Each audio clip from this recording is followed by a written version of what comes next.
Good morning. Oh, coffee. Almost forgot.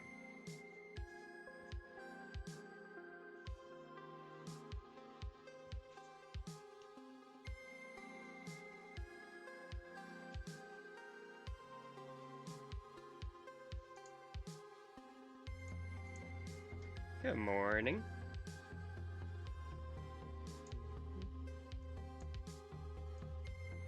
Need to work.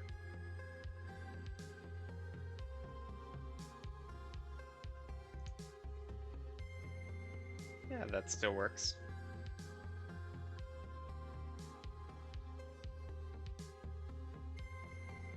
Yeah. Maybe I'll put in my transitions next time I get bored.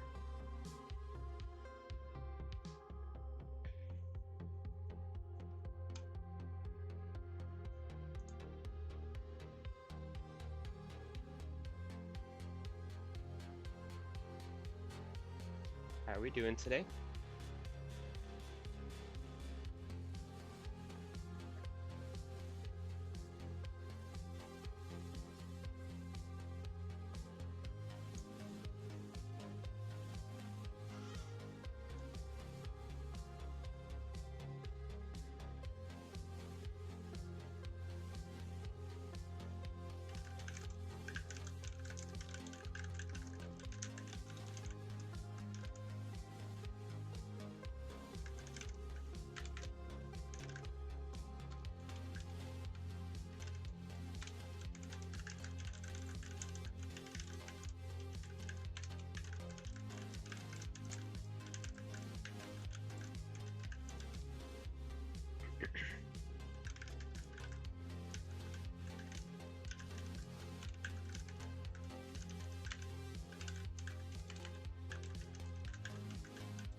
Alrighty.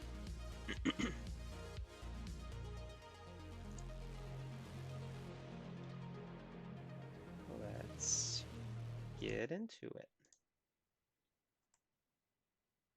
Hey, that's not the right slide. That's the right slide.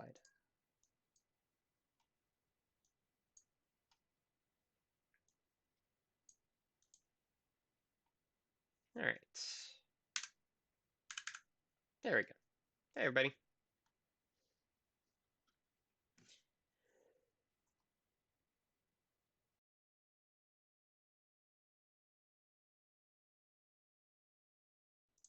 Howdy. All right, so done with processes for a bit. And everybody rejoiced. So today we're going to go into configuration management, and it's going to be mostly high level today, so just be forewarned. I feel like I'm making that caveat every class now.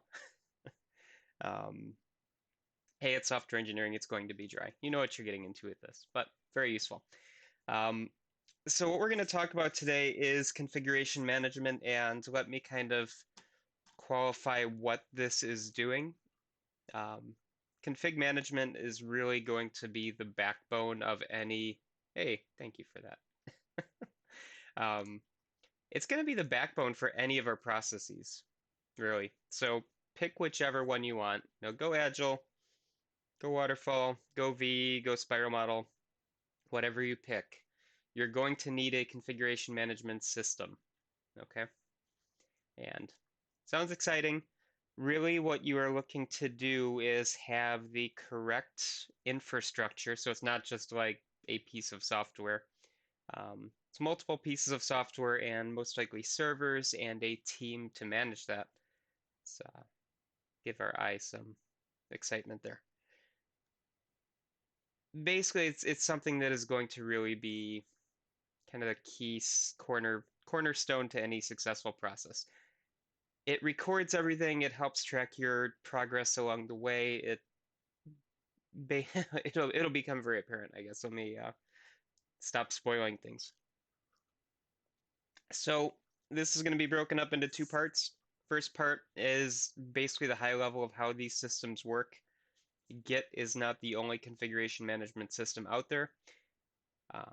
Actually, sorry, GitHub is not the only configuration management software. Git is just the protocol for managing revision control. When I say configuration management and I say words like Git and GitHub, you're probably thinking of things like checking in files, adding comments, maybe tagging things, creating releases, that fun stuff. But configuration management software in general is going to do so much more. It's going to manage your tasks. It's going to assign jobs to people. It's going to build releases. We might have continuous deployment, continuous integration, testing. We might be able to use that to show our little check marks in our process that we've moved from design to implementation to testing, or again, whichever process you're using. So it's going to be kind of a big chunk of that. So the first time, we're going to talk about development and release configuration management, two different sides. What we use during development, what we use during release. And then the next time, most likely you'll be getting into this on Monday, we'll talk about Git because that's what we're using in class. It's the new and exciting one, and it's pretty popular these days. One thing to really consider though is let's say you become a Git expert, while you're here at GVSU, not assuming that's going to happen this semester, you'll get a little feel for it, but you may go into an environment where they do not use Git, and that's okay. You might go into a place that uses something like SVN or Subversion, or MKS is a very expensive um, config management system. I think they've since rebranded probably, or something in the Atlassian portfolio, right? It's not Jira. I forget what their tool is called. Um, I know somebody's gonna end up using it, so let's go Atlassian configuration. I can type. Wasn't planning on talking about this, so I didn't have it handy. What's the toolkit called? Is it just config for Jira? Okay, I guess it's just configuration management. Anyway, something you'll have to deal with at some point. I'm not in the Atlassian pipeline myself, so I don't know what all the tools are called. Hey, what was that all about? Anyway, let's start off with a little poll here. I'm curious how many of you have used some kind of a repository or source code control system in the past. And I'm not talking about for like homework one or sorry, homework two where you set up Git. I mean just kind of in general, have you used it before? So have you ever had to check code in or check documents in or something like that? Yes. I don't have a follow-on question, but if you want to pop it in chat, what have you all used before?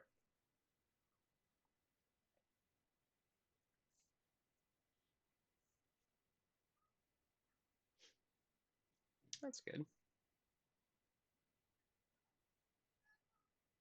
Kind of fun watching these bar graphs slide up and down.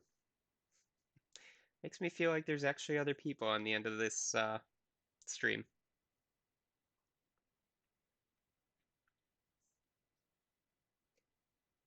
Absolutely. Get. The fun part was that I think you're all kind of getting the benefit of the big open source movement because when I was an undergrad, doing revision control was never even talked about in software engineering or otherwise. It was just kind of this thing that your company paid for, and you had to learn on the job. But it's kind of cool that you're all using this in your other classes too. So pretty much everybody's using Git is going to be my guess. Um, I mentioned one of the other popular ones that's available for free is SVN. Um, you may or may not have used that. It's basically a different kind of approach, and we'll talk about that in the next set of slides. But one of the uh, one of the things to really consider, so some of you have used Git, some haven't. That's fine. If you don't have to be an expert in here, but keep in mind that your GitHub repository, or sorry, your GitHub account, if you're using GitHub or GitLab or something public facing, this can be your portfolio, right? You can show potential employers the work that you've done if it's in a presentable state, right? And that's kind of cool. About what, 10 years ago, your Stack Overflow profile was kind of your technical prowess on the web. Here's my public account that I'm okay with you all seeing. Here's all the answers to the questions that I have posted in the past. I'm clearly a C# expert, or I'm a Python expert, or a C++.NET expert, which is a thing. C++.NET. It's a horrible child in between C++ and the .NET framework. But it's basically something that you can use to show off your skills. And because you're doing a github.io page for your personal self this semester, um, feel free to use that as kind of a benefit for you. At least I would hope. At least I would hope it would be a benefit. You can also delete it when the semester's over if you don't like it. Anyway, so revision control. You've used Git, and again, other ones are very similar. Are you aware that you can use it for more than just source code? So this is kind of one of the interesting things that you're going to very quickly come to realize in industry that, again, code is just a small piece of the job. You're going to have a ton of documentation to deal with. You're going to have all of these artifacts and models that you're going to be developing over time. Depending on if you're doing UML or Simulink or whatever the models are, they are some artifact with some state at some point in time. And you can use a revision control system to manage this for you. All right, those of you that have never used Git, for instance, I'm going to pick on you for a moment. Let's say that you have a source code file. So let's see, this is my source code file. Let's call it a model of a goat because this is what's handy, and I'm going to drop it if I keep palming it. But this is version 1. Okay, I check it into my source code repository. Let's say it's like a .stl or a .obj file. It's a 3D model of a goat. I did not print this, by the way. Version 2, let's add electronics. Okay, we are going to check that into our revision control. Maybe somebody screwed up the model. Let's go back and pull version 1, make changes, create a little branch in there, and then merge this back into our revision control tree. So now we've updated the model with electronics. And in the next version, let's add in a speaker, just because it's fun. So basically, again, I'm giving you the example of a tool, like a tool file, so a 3D object file. It could be a Word document, could be a PDF, could be anything. The cool thing about revision control is you can manage all of your artifacts, software, models, documents included. And they all will have a message as to what they are. So that's your commit message or your check-in message if you're doing another tool. It's going to have a version number, which means you can very easily go back in time and pull out something that works. Right? If any of you still use Dropbox, for instance, for like sharing files or backing up your files to the cloud effectively, You might go into the history and you're going to notice versions, right? So if you drop a Word document into your Dropbox folder, and every time you hit save, you see the little Dropbox icon updating. You can go into your account history and see change was made at February 3rd at 2 a.m. Change was made February 1st. This is basically revision control. So kind of what we're getting at here is this notion of configuration management. It's going to fit into this whole pipeline for the software processes that we have. And this figure looks very, very pixelated, very messy. It actually comes out of the DoD here, the Department of Defense. But here's a configuration management process that they use. And what are the high-level things we care about? Management and planning, configuration identification, configuration control, status accounting, verification and audit. This kind of sorta represents a software process model, right? Now, the words are all different. This is very clearly something more aimed at configuration management, not strictly development. But you can kind of see the processes that are happening here, right? Maybe we have logistics that we have to deal with. Maybe we have a maintenance plan that we have to figure out. These are going to, possibly go into configuration identification. So which process are we going to use? Um, Planning, resources, time go into the very early stages. And this is obviously, it's kind of a different thing than what we talked about last time. Again, we don't really see a whole lot of straight up engineering processes, but this type of a flow chart here is basically how we manage our software process. So this is like a level on top of Agile or Waterfall or something like that. All of the high level project management information has to be dealt with as well. Who are we staffing our projects with? Where will they be best utilized at what point in time? You get down into this a little bit farther, and I'm not expecting you to memorize this figure, but to at least be kind of cognizant of what it means. Let's say that during our development process, we discover something has to change. Maybe it's a requirement, maybe it's an artifact, maybe it's code, whatever it's going to be. We have a process to say, hey, a change has to happen. Which part of our configuration management workflow do we have to go into and now update? Does a software release need to be incremented? Does that mean it's tied to a bunch of requirements further back? Is it tied to design decisions and tests and? This kind of a process formalizes that for us. This one is a little bit less busy here, but actually it's a lot less busy and it kind of ties in a little bit better with what we've seen before. Planning and spec, analysis and design, implementation, testing, release, maintenance. Here is your software development lifecycle with very pretty colorful arrows. Right, so this is what we talked about last time, this little flow of process here. At the core, it's configuration management. Now, if you look at a figure like this to this, here, hopefully at least, it's not just a happy little circle. This supports the entire structure of our project.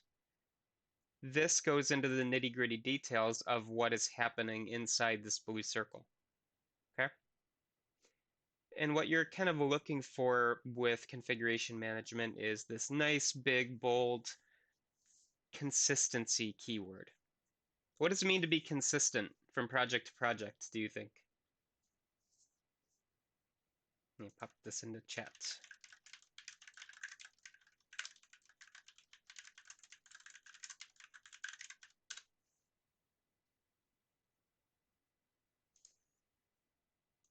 And I'll do my cringeworthy emote and verbalize it as I go, because that's what you do when you get older.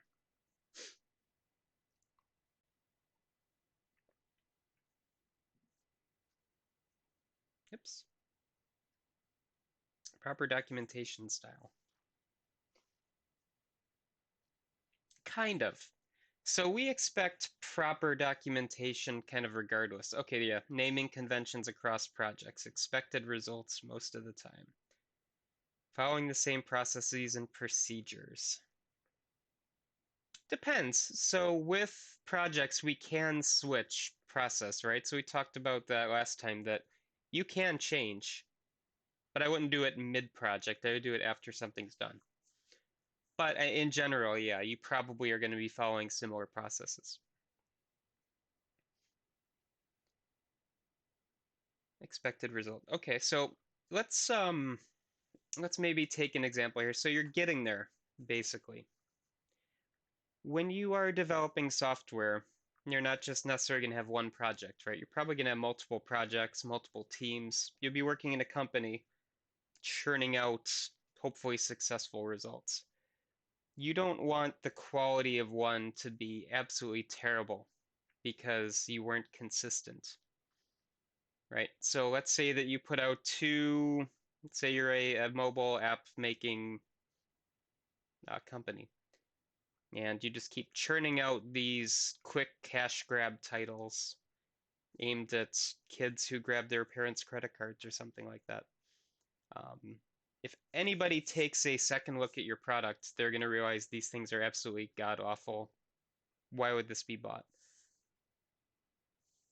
But you've churned them out consistent or not consistently, but you've basically been churning these things out with little regard for the quality. Um, Technically, you're consistent, but there is a massive problem with the quality procedures, which configuration management should take care of. I guess kind of what I'm trying to get into here is that this configuration management software is going to hold you to whatever process you've implemented, right? So it's not going to be something that we throw up in an Excel spreadsheet, expect everybody to follow, and hopefully life is good. This kind of tool chain is going to really say, hey, if at this step you need to have all of these tests pass, otherwise you can never move on to, say, release.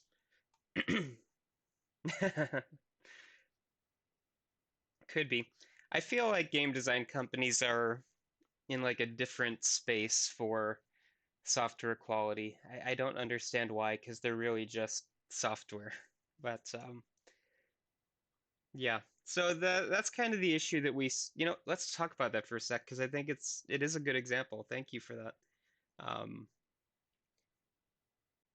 when you get into this crunch idea, and I think we've talked about this before when we talk about game design and writing games for a living, um, usually you start out okay, right? You follow your processes, you do good things, and then marketing and business accounts start kind of creeping up, or stakeholders start making their will imposed, and then you put out a product that's not ready, right? I mean, we've seen it in multiple games that are basically memes at this point, but that could be prevented by proper process and configuration management. If you do not allow this idea of crunch time to happen, if you do not allow development timelines to change midstream, you don't get into that problem, right? Worst case, you push back your release because you didn't properly plan at the outset. And the thing with game design is really hard to adhere to a very rigorous structure because it tends to be a very like creative process, more or less. I mean, if you go behind the scenes, it's a very um, engineering-y type process. But you have artists working with creative programmers doing really crazy things, and timelines are kind of difficult at times. That with changing market demand and changing packages that are out there, it makes it really hard. It's a lot easier to write embedded system software where it's very rigorously defined. But the config management will help you with that. Yeah, Colonial Marines. I didn't play that myself. I watched some people playing it. It looks yeah. Although I also didn't really get excited by Borderlands, unfortunately. Something about it didn't really grab me. I do have it. I think I got past the first couple of encounters and just got bored. But that's just me. Okay, so I promised development and release configuration management. Let's start with development. So this is where I'm going to kind of leave the Git world and kind of go a level above, and we're just going to talk about configuration management in general here. So this may have different strategies, different terms from config tool to config tool. Git to SVN to Perforce to any of the other ones out there, they might handle this differently. But in general, you're going to have kind of a similar idea, different implementations. So what do we care about here? We want to get files and we want to get sets of files. So you all git clone, you do SVN checkout if you're in Subversion. Basically, how do you pull down files from a configuration management tool? And again, could be source code, could be Word documents, could be timelines, could be anything. Depending on your structure, and this is where we diverge a little bit, and next time it'll become clear why I'm being very hesitant to specifically say this is Git, this is not Git. You might want to lock and unlock files. So in the standard world of configuration management, of source code control and revision control, these are all very similar terms, by the way. Typically, you have a lock on a file, and we'll go into this very shortly here. And what that means is that nobody but you can update that file. So it's basically a race condition prevention mechanism, right? You can all pull down local working copies of these files to your computer. You do that with git clone. But in a standard config management environment, everybody pulls down their lock or working copies, also known as a sandbox. When you are ready to put your changes back up to the servers, you have to lock the files. And the reason you do this is that you are indicating to the config management tool, and I keep putting my hands down here like you can see them, is that I have made changes to these files. I am ready to put them back up into the server. While I'm going through this process, nobody else can make changes. Now you can still pull them down, but you can't affect any change to the system. It is locked to you.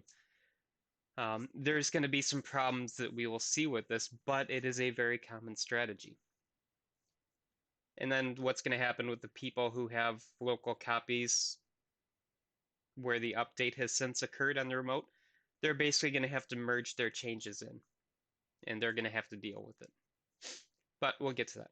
So lock and unlock, we have to be able to check things in. So any changes I have made, I want to put up on the server. That way the project team, or if it's open source, everybody can see it. Maybe you want to tag or baseline. So tagging is a very, very helpful way to basically give meaning to version numbers in source control systems. If you look at Git, let's take a quick peek at this anyway, just because. Base. Yeah, let's do Team Professorson. There's nothing embarrassing in here yet, other than the naming scheme, probably. So this is my GitHub account, right? This is my project for my term project. If I look at the commits, right? So this, you may or may not have noticed, 16 commits. Added proposal, set theme, Jekyll Midnight. So basically here I am playing around with the repository. If I were to look at the commit ID here, so I just copy and pasted this, that is the commit ID for my added proposal document. Okay, so it is a big long string of hex numbers. This is basically a GUID. And there is no way that I, as a common developer, will know what this means, right? This is internally generated by Git to associate a commit with some unique ID. Clearly, I have commit messages, so that's part of Git where you have a sane message in there. But I might want to add tags, right? I can lump together commits where this group of commits, maybe I'm updating the GUI to the latest version, or I'm moving to React, or, right? There is some common idea here. Kind of the key is that it's a human readable way to, lump together files. Maybe it's a release. Same notion kind of works with baselining as well. All right, and then the last point here, branch and merge. Anybody ever branch anything before? Those of you that have used Git. It's a config management specific term, so if you're not familiar, that's fine.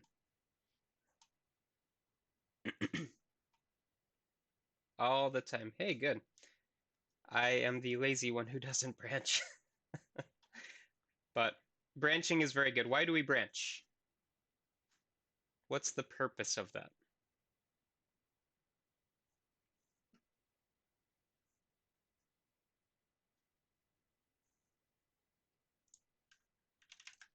Just to support the leg.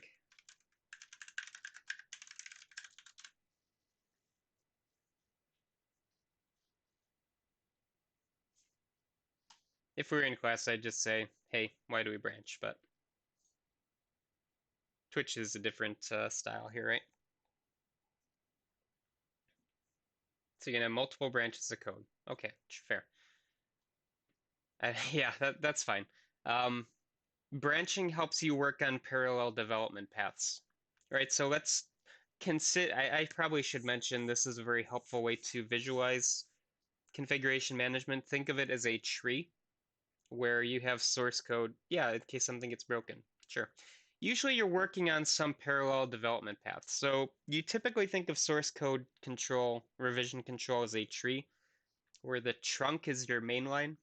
All right, this is the common one that everybody pulls from. Separate unstable features. Thank you. Yeah, absolutely. If you're going to branch your code, you pick a specific version somewhere on the trunk and you branch off, right? So you have the code or the documents or whatever it is at this particular state, and then you're going to work on changes separately, right? Maybe you're doing something experimental where you don't want to break the main build, like Ben said, or Brian, where you don't want to break something unintentionally. And try an experimental feature. Or I have a divergent product where everybody has the same base code, but this particular version has feature X, this version has feature Y. Um, this is our mobile version of this game. This is our PC version. This is our Linux version. Code base is the same, but we have different architectures that we're building towards, or something like that. Um, and branching will kind of help separate out your projects. Merging is where you bring your branches back into your trunk or to your main line of your tree. So let's say that you have done something experimental, right? It happened at version 1 or 0.1. I branch off, I start making changes. I'm happy. I go to merge it back in. Now I have to merge it at the latest head of that trunk or something like that, right? So I have to now pull in everything that has changed, make sure it still works, and then bring it back into our tree. And then everybody benefits from that divergent bit of code, hopefully without breaking anything. And this can happen for one file, can happen for multiple files, just kind of depends on your project. But it's a very useful tool. You all kind of got a feel for branching and merging in that first homework assignment, or sorry, homework 2, part 1. With that little, it wasn't Flash, it was a little HTML5 JavaScript application thing. So that's basically what you were doing there. Okay, so let's walk through a little example. This can be done for one file, this can be done for multiple files. Just consider it to be an activity of config management. So let's say I have file A. We could call this budget.xlsx or um, project design proposal.pdf or something.c, right? It doesn't matter. Or it can be an entire folder, it can be a zip file, group of files, whatever. We put it into our system at a particular version. Git's versions are big hex numbers. Subversion will be like 1.0.0. Whatever naming structure you want to use. It's a little bit more human readable, but it has a version, okay? If I want to work on this file, I need to make sure that A, I have access to it. So that's kind of the other thing with config management is you may not have access to parts of the source code or of the files, right? You as the developer probably don't need access to the human resources payroll spreadsheet. So you might not have access. So this also encompasses, access control and authorization and things of that nature. But assuming you do, or maybe it's even another project where you don't need to see their code because it's not your job. Anyway, we get access. Let's say that we get a token or something saying, yes, you can work on this file. Okay, so we're good. We're going to lock the file. We're going to make our changes. We're going to check it in. When we check it in, we increment the version number, and then we unlock the file. So this is basically that process that I kind of talked through, um, but very, very simplistic. And again, it's not strictly the same for Git, and there's reasons why. But this is the standard configuration management process here. Um, yeah, and this is for, well, we'll talk about that in a second. Um, One other thing to mention here too, again, this is a simplified view. Let's say that one of you goes in and locks my spreadsheet file, for instance, or my presentation for today file, so I can't go in and make any changes. I can still pull it down, right? So if you have locked something, generally you can still get a local working copy. You just can't reflect that back up to the server until it is unlocked. And if that's not clear why that's, why we do this, think to your operating systems classes. If you haven't taken it yet, this is what you get to look forward to. You don't want to have write access or write activities happening at the same time for a single variable or a single file. It's a very easy way to corrupted data. So generally only one person gets to officially check things in at the same time. So config management, pretty straightforward loop, I would hope. Where config management really shines, so that's, this picture here, I don't mean to keep coming back to it, but this is basic revision control. Okay, so I'm going to say that word specifically, revision control. We are not doing anything really configuration management here. This is just straight up protect your files, increment the versions, check them in, make them available. Where configuration management really shines is when you start bringing in the meta framework on top of it. So this is the same little picture, except there's this change authorization box slash little loopy thing here. Not sure what this object is exactly called. But what's happening is that let's say that I need to make a change to a file. Okay, I go through the rigmarole of getting it, making my change locally, verifying it. Now I'm ready to check it in. Okay, well, I lock the file. I'm ready to git commits or SVN check-in or whatever tool you're using. I need to check that in with a particular task assigned to it. So if I make a change to my object file, okay, I'm not just going to check it in. I'm going to check it in with a project tied to it that says this is my development goat release. We are making bug fixes. This is a task that has been assigned to me. Does that make sense? So let's say that all of you are employees working on a project, and let's see who's one of the lessons. So Ben, you have been given the task to update the user interface, right? Your job is to make it responsive instead of just a static CSS, 960 by whatever width web page, okay? You are the only one who has that task. Nobody else can update the style.css file because you have the job to work on that. You have a task assigned to you saying, do this. Now, if somebody else wanted to work on that, maybe they have free time, they need to be authorized by the system to do that, or they would use some other task assigned to them, maybe Ganzatron. It's more fun to call you by your Discord name or your Twitch name. Your general job is to work on user interface, and that's all you have assigned to you. You could check in that file under that, and then later on, when we as project managers, we go and review the project, make sure that all of our tasks have been completed, we will see, okay, here are all the activities tied to user interface. Here are all the activities tied to make interface responsive, and we can see exactly what check-ins happened to which task. Right, a bit, I guess, anal retentive if you are listening to that little spiel there. But why is that important? All right, everything we've been talking about so far has been about the process. It's been about consistency. Why do I need this extra layer of management here.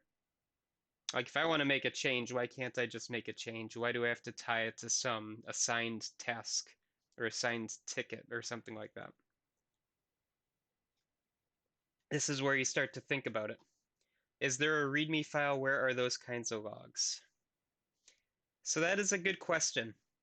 Um, this is not something we typically look at from our perspective in Git in this class, but when you get a little bit more of an advanced project, you can do that. So there's not necessarily a README file. Usually it is like a report that you would run in most systems. So, let me see if I can find you an image because that's a very good question, honestly. And I wasn't prepared to answer it. Let's see. MKS integrity. I got integrity. Um, task. Is this going to be helpful? Sorry, I'm trying to remember from 10 years ago. So we used to use MKS at my old job.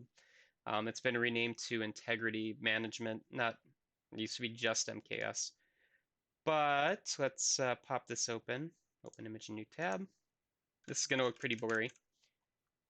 So this would be like a type of report that you could get out of a system. So here you have a bunch of test plans. And again, we don't care what the object is. But what you see, we see IDs, we see type, summary, basic stuff. Okay, who is assigned to this task? What is the project it is working under? Right? What state is it in? Is it in progress? Is it ready to run? Is it complete? In this class, I'm going to have you kind of wear multiple hats. You're going to be the developer, you'll be the intern, you will be the project manager, the business center manager, the customer interface. You have to kind of think of all aspects of a project. And if you look at something like this, you have to put on that project management hat. Okay, so in this case, also quality control. So let's say I run a report on my project and I look and see, okay, project, amazing web application. Okay, I have 50 tasks that are created in our tool here to make this thing complete, right? All these things need to be done. Okay, well, I noticed that under make site responsive, nobody has checked in any work. Okay, it was all done under the general user interface thing, and that could be fine. The job might still be done. But what I'm seeing are tasks that are either complete or incomplete. I am seeing who was responsible for them. And basically, by looking at all of these metrics together, I can say, little green check mark, yes, we are done with this phase of development. Or big red X, no, we are not done. We have to now verify all these tasks. So when I'm asking, like, why is this important? Sorry, um, this is basically traceability, is kind of the software engineering term. You are getting, come on, you are just linking together activities in this tool, and you can basically follow these links to see what has been done, what has not been done. Maybe we discover a problem with release version 2.1.5. Okay, so I'm just throwing an imaginary number out there. So we checked in file A 2.1.5. Okay, we've gone through the process, tested, released, maintained, life's good. We start getting bug reports that this particular version has issues. Okay, fine. We can solve them. Let's go in our configuration management tool. What is associated with 2.1.5? Okay, well, it was assigned to this task. This person made the changes. Basically, we're just creating links behind the scenes here. So this notion of just checking in files, it's basically supported by this entire infrastructure, which honestly is hidden to you unless if you start getting into a business type environment. This kind of stuff is available in GitHub, I should mention as well. We're not really going to touch on it in class. Integrity. I don't know how to spell integrity, right? Come on, get it together, professor. But on this little projects tab, which again, we're not really going to use, but you can do progress tracking. Excuse me. You can assign tasks to collaborators. Effectively, you have a lightweight version of a configuration management system in here. And again, it's more like Agile specific, so it's going to look a little bit different. But that's kind of why we do this. And maybe it's a authorization. Are you allowed to check in a file here? Right? Maybe it's not tied to a task. Maybe it's tied to a user account. Okay, we're not going to let the intern push to production. Little CS jokes like that. It can happen, and you can assign privileges in your systems to say, okay, only the senior developer can check in files, or only verified users can check in files or view logs or something like that. All right, so this is another look at the same process, except here we have a branch. And apologize for the blurriness or the pixeliness here. Let me show you some highlights. So this is our standard process that we've been looking at the last couple slides. File, lock, get access, change, check in, so on and so forth. We might also create a branch here, right? So here we have file A, version X, create our branch. Now our file is version Y,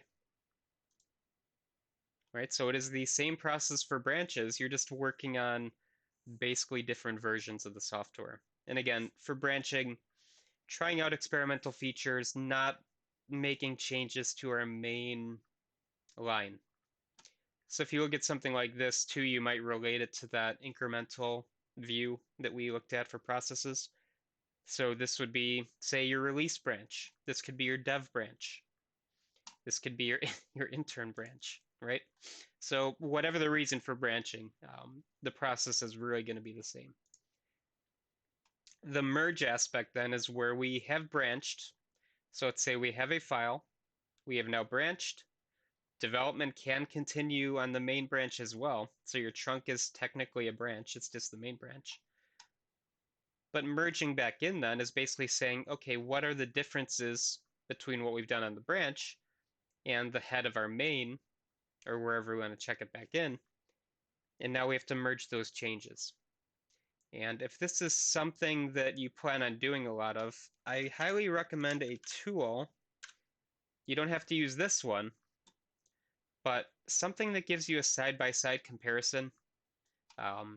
If you're a terminal jockey, the diff command is going to be your friend, but a tool like diff merge makes life so much easier. So here I've got basically two different folders that I'm looking at. Here's some Godot code that I was working on over the summer. I can just double click on these things. Okay, where are the changes? Oh, I added a random number generator in this version. Great. Let me go ahead and pull that over here. Now I can basically say we're at a similar version, except I might have other changes in there. No, I do not want to save. But there are diff tools that are very helpful. And if you don't know what I'm talking about, one of you in chat convinced me to try out the Windows terminal. Let's go to search git. What do we want to look at? Roguelikes Pygame. Roguelike Pygame. Okay. Git diff. No changes. Let me make a quick change. This is my change! Exclamation mark. Save. Git diff. Okay, there we go. This would be on the terminal here. So I see plus plus, this is my change. Not as easy to read unless you're familiar with this kind of a setup. I like graphical tools for merging in, but that's just me. Got to remember to remove that next time because I'm going to forget all about that little change. So merging hopefully makes sense. The key is that you have this parallel development branch and you just have to make sure that the changes are going to mesh nicely. There should be a lot of commonalities between these files. Like this shouldn't be, file A is my Python, file A prime, or file A version Y. We shouldn't move to Java. It should be something that we can merge back in later. Make sense, hopefully?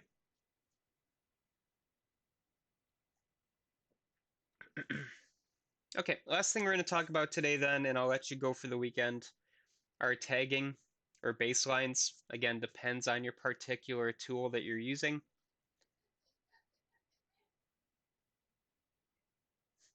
Kid trying to escape and come to class too. Um, this can be a way, again, to group features. It can be a way to create like a release. It can be a way to basically say, this group of files is going to give you this feature, this activity. This is a release candidate. I'm intentionally throwing out multiple terms here because you can use tags for whatever you want. We call them tags in Git. We'd call this a baseline in SVN. But let's say I have files A through E. Maybe these are all my .gd scripts for, or all my GD scripts. It'd be a .gd file for, little roguelike game, or, a Zelda, Legend of Zelda style 3D adventure. I'm not sure. This could be a state. So let's run through is it Termina Field? Is that the one from not Wind Waker, Ocarina of Time? It's been like years since I played Ocarina of Time. I think it's Termina Field. But we have implemented this area in the game, okay? So this is an internal development release. We want to play test this area. Or you go up to Hyrule Castle, or you go through the Hidden Wood. No, the Lost Woods. God, why am I messing up Zelda? That's my jam. The Lost Woods maze has been implemented, right? So all of these files with particular versions say this is the feature you get. We can tag it or baseline it with a human readable ID. And then if I want to pull something based on a tag or a baseline, I'm going to get all these files with that particular version number, right? I don't have to manually go in and say, okay, file A, I need version 1.1.2, file B, I need version 9.x.y, Basically, it's going to lump things together for you. Or you just call it a release, right? So release 1, release 2, release 3, release 4, release final. Here's the versions. Basically, you're just grouping together files at a particular point in time and making it easy to pull down later on. All right, we're going to stop there for today. Anybody have any questions on this at all before I let you go for the weekend? Everything makes sense, hopefully, more or less?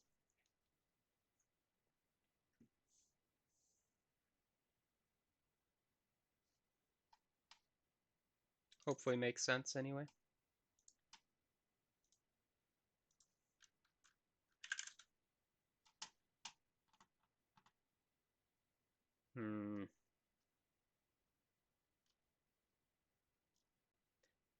What is in Professor Fredericks's YouTube history?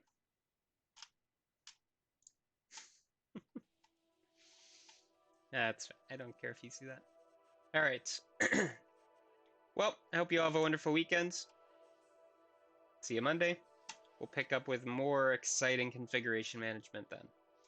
Until then, bye everybody. You as well.